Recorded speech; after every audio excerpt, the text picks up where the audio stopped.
আচ্ছা, শুরুতে আপনাকে একটা প্রশ্ন করি। আপনার সাথে কি কখনো এমন হয়েছে আপনি অনলাইনে একটা জুতো দেখলেন বা অন্য কোনো প্রোডাক্ট দেখলেন, আর তারপর যেইখানে যাচ্ছেন ফেসবুক, নিউজ পোর্টাল, এমনকি কোনো গেমের অ্যাডেও ঠিক সেই জুতোটাই আপনাকে দেখাচ্ছে বা সেরকম কিছু প্রোডাক্ট আপনাকে দেখাচ্ছে? এর পিছনে কে রয়েছে জানেন? কুকি।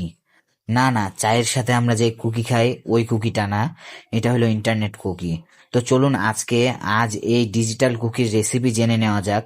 কুকি কিভাবে কাজ করে, ইন্টারনেট কুকি আসলে কি, এটা সম্পর্কে আমরা আজকে বিস্তারিত জানার চেষ্টা করব। তো সঙ্গেই থাকুন আমার আজকের এই ভিডিওতে। এই ভিডিওটা শুধু শিক্ষামূলক উদ্দেশ্যে তৈরি করা হয়েছে। এই ভিডিওতে দেখানো কোনো তথ্যকেই দয়া করে আইটি অ্যাডভাইস বা প্রফেশনাল অ্যাডভাইস হিসেবে গণ্য করবেন না, এবং সকল কিছু নিজের রিস্কে ট্রাই করবেন।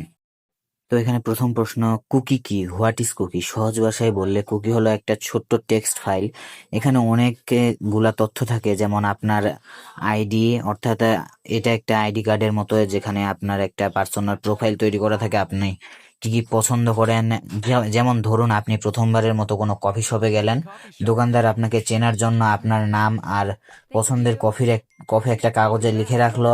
তারপরে পরের বার আপনি যখন যাবেন ওই কাগজটা দেখেই সে বুঝে যাবে আপনি কে, এবং সাথে সাথে আপনার পছন্দের কফি বানিয়ে দেবে। ইন্টারনেট কুকিও ঠিক একইভাবেই কাজ করে। আপনি যখন কোনো ওয়েবসাইটে যান, ওই ওয়েবসাইটে আপনার ব্রাউজারে, যেমন ক্রোম, ফায়ারফক্স, এরকম একটা ছোট্ট টেক্সট ফাইল বা চিহ্ন রেখে দেয়। এই ফাইলটিকেই বলে কুকি। এতে ভাইরাস বা ক্ষতিকর কিছু থাকে না, শুধু কিছু তথ্য লেখা থাকে। তবে মনে রাখবেন, এই কুকি কিন্তু আপনি খেতে পারবেন না। তবে এটা আপনার অনলাইন জীবনকে অনেক সহজ করে, আবার কখনো কখনো বিরক্তিকর করে তুলতে পারে। এতক্ষণে আমাদের সবার মাথায় আরেকটা প্রশ্ন চলে আসছে যে এত কিছু জানলাম কুকির ব্যাপারে, এটা আসলে কাজটা কিভাবে করে, এটার কাজ করার ধরনটা কি, এটা কাজ করার প্রক্রিয়াটা কি? তো চলুন এখন এটা নিয়ে জানি যে কুকি কাজ কিভাবে করে। কুকির কাজ করার পদ্ধতিটা বেশ মজার, চলুন একটু উদাহরণ দিয়ে বুঝি। আপনি একটা অনলাইন শপিং ওয়েবসাইটে গেলেন, যেমন দারাজ বা আমাদের PSBDX। দ্বিতীয় ধাপ, ওই ওয়েবসাইটের সার্ভার আপনার ব্রাউজারকে একটা কুকি ফাইল পাঠিয়ে দিল, আপনার ব্রাউজার সেটাকে সেভ করে রাখলো। তৃতীয় ধাপে হয়, আপনার ওয়েবসাইটে ঘুরে ঘুরে আপনি জিনিস আপনার শপিং কার্টে যোগ করলেন, এই তথ্যটা কুকির মাধ্যমে সেভ করা হয়ে থাকলো। হঠাৎ আপনার কারেন্ট চলে গেল বা আপনি ওয়েবসাইট বন্ধ করে দিলেন, এখন চতুর্থ ধাপে হইল কি, কিছুক্ষণ পরে আপনি আবার ওয়েবসাইটে গেলেন, আপনার ব্রাউজারের সাথে সাথে আগের সেই কুকি ফাইলটা ওয়েবসাইটকে ফেরত পাঠাবে। শেষ ধাপে এখন ওয়েবসাইট কুকিটা পড়েই আপনাকে চিনে ফেলবে আর বলবে, আরে আপনি আবার এসেছেন, আপনার শপিং কার্টের জিনিসগুলো কিন্তু এখনো রাখা আছে। দেখলেন তো, কুকির কারণেই আপনাকে বারবার লগ ইন করতে হয় না, না বা আপনার শপিং কার্ট খালি হয়ে যায় না। কুকি মূলত দুই প্রকার হয়। ফার্স্ট পার্টি কুকি, এটা হলো ভালো কুকি, যা ওয়েবসাইটে আপনি আছেন সেই ওয়েবসাইট এই কুকি পাঠায়। এটা আপনার অভিজ্ঞতাকে সহজ করে, যেমন লগ ইন তথ্য বা কার্টের জিনিস মনে রাখে। থার্ড পার্টি কুকি, এটাই আসল খিলাড়ি। আপনি হয়তো একটা নিউজ ওয়েবসাইটের খবর পড়ছেন, কিন্তু সেখানে থাকা কোনো বিজ্ঞাপন কোম্পানি আপনার ব্রাউজারে একটি কুকি রেখে দিল। এই কুকি আপনাকে আপনার ওয়েবসাইটেও অনুসরণ বা ট্র্যাক করতে পারে। আপনি কি দেখছেন, সেটা কি পছন্দ করছেন, সবকিছু প্রোফাইল তৈরি করে ফেলে। এই কুকি মূলত আপনাকে আপনার যে ওয়েবসাইট থেকে আপনার এই কুকিটা ফাইলটা তৈরি হয়েছে সেই ওয়েবসাইট বাদে অন্য সকল ওয়েবসাইটে ট্র্যাক করে। তাই এই কুকিটা আপনাকে সকল জায়গায় বিজ্ঞাপন দেখাতে পারে, যেমন গুগল অ্যাডমোবের ওয়েবসাইট বা আরো অনেক অ্যাডস আছে যারা এ ধরনের তথ্য কালেক্ট করে। তো এখন এখানে কথা হলো, আমরা কুকি নিয়ে কেন মাথা ঘামাবো? এখন এই প্রশ্নের উত্তরের জন্য আমরা কিছু সহজ সুবিধা এবং অসুবিধা নিয়ে জানবো, যাতে আমাদের এটা সিদ্ধান্ত নিতে সহজ হয় যে আমরা কেন আসলে কুকিং এ মাথা ঘামো। কালেক্ট করতেছে, তথ্য কালেক্ট করুক, অ্যাড দেখাচ্ছে আমি অ্যাড দেখবো। তো এখানে কিছু সুবিধা বলতেছি। বারবার পাসওয়ার্ড দিয়ে লগ ইন করার ঝামেলা থেকে মুক্তি দেয় কুকি আমাদের।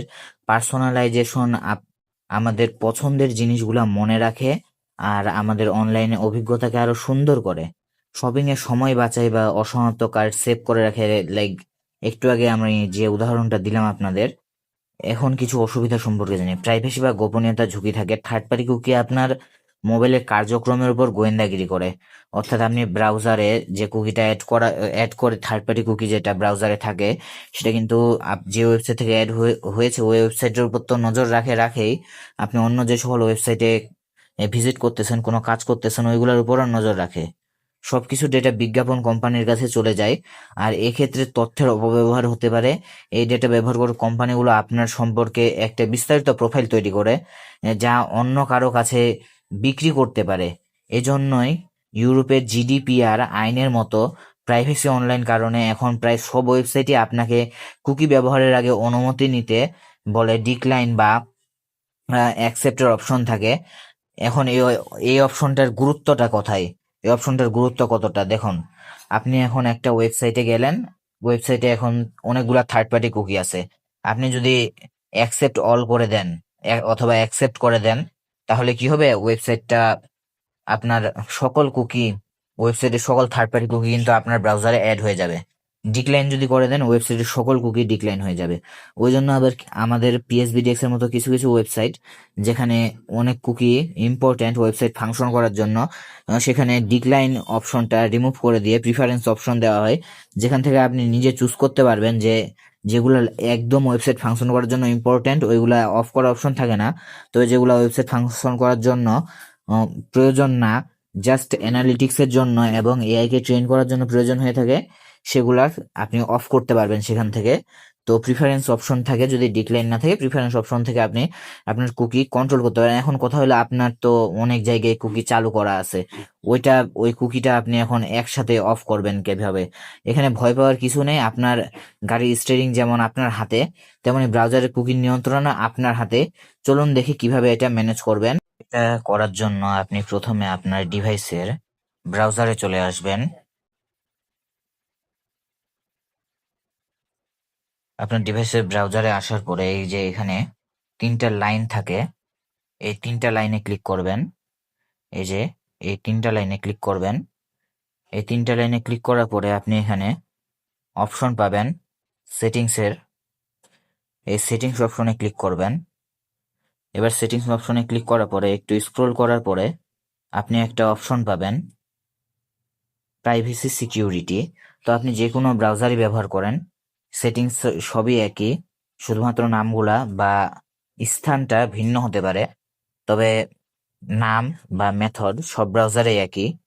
তো আপনি এখানে প্রাইভেসি সিকিউরিটি নামে একটা অপশন পাবেন, এটাতে ক্লিক করবেন। এখানে delete browsing data, privacy guide, third party cookies, ad privacy, এই preload pages, save browsing, always use secure connection, use secure DNS, JavaScript optimisation, এখানে অনেকগুলো অপশন আছে। তো এখানকার মধ্যে আমাদের থার্ড পার্টি কুকি অফ করব আমরা। তো থার্ড পার্টি কুকি অফ করার জন্য থার্ড পার্টি কুকিজ প্রাইভেসি গাইডের নিচে, প্রাইভেসি গাইডের এই যে প্রাইভেসি গাইডের নিচের অপশনটা থার্ড পার্টি কুকিজ, এটাতে যাব আমরা। থার্ড পার্টি কুকিজে যাওয়ার পরে এখানে আমার অ্যালাউ থার্ড পার্টি কুকিজ করা আছে। এখানে যদি আমি অ্যালাউ এর ভিতরে যাই, দেখি এখানে কিছু ইনস্ট্রাকশন আছে। তো এখানে আমি কি করব, আমার তো থার্ড পার্টি কুকি ব্লক করা লাগবে, কারণ আমি অ্যাড দেখে দেখে বিরক্ত হয়ে গেছি। তো এই যে ব্লক থার্ড পার্টি কুকিজে, ব্লক থার্ড পার্টি কুকিজ অপশনটাতে ক্লিক করব। ব্লক থার্ড পার্টি কুকিজ অপশনটাতে ক্লিক করার পরে দেখবো যে আমার ওয়েবসাইটে যত ওয়েবসাইটের থার্ড পার্টি কুকিজ ছিল সবগুলা ব্লক হয়ে যাবে এখন, এবং এখন কোনো ওয়েবসাইটই আমাকে থার্ড পার্টি কুকিজ দিতে পারবে না। এমনকি ক্রোমের নিজের ক্রোম যদি কোনো থার্ড পার্টি কুকিজ দিতে চায়, সেটাও আমার ডিভাইস ডিক্লাইন করে দিবে, কারণ এখানে থার্ড পার্টি কুকিজ ব্লক করা আছে। তো আমরা এইভাবে থার্ড পার্টি কুকিজ ডিক্লাইন করতে পারি। তো আশা করি আজকের ভিডিওটা আপনাদের জন্য হেল্পফুল ছিল। হেল্পফুল থাকলে দয়া করে চ্যানেলটাকে সাবস্ক্রাইব করে নেন এবং ভিডিওটাকে একটা লাইক দিয়ে সুন্দর একটা কমেন্ট করে বলে যান নেক্সট ডে আপনার কোন টপিকের উপর ভিডিও চাই, সেই টপিকে ভিডিও শীঘ্রই চলে আসবে।